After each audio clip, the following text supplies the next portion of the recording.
கடைசியாக நாங்கள் ஷூட்டிங் பண்ணிகிட்டு இருக்கும்போது ஒரு முறை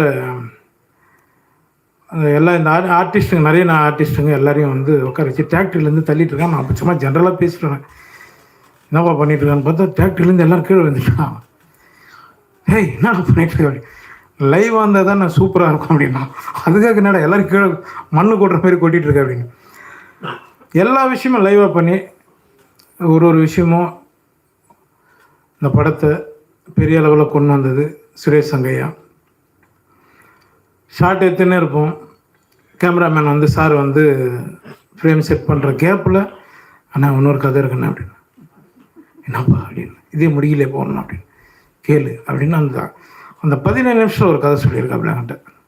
அடுத்த படம் தான் பண்ணுறோம், ரமேஷ் சார் கிட்டே போய் போட்டுருவோம் போயிட்டு அப்படின்னு. அப்படி நல்ல டைரக்டர் மிஸ் பண்ணிட்டோம். கருப்பணியப்பன் சாருக்கு நான் ரொம்ப நன்றி தெரிவிச்சுக்கிறேன் சார். ஏன்னா எனக்கும் அவருக்கு ஒரு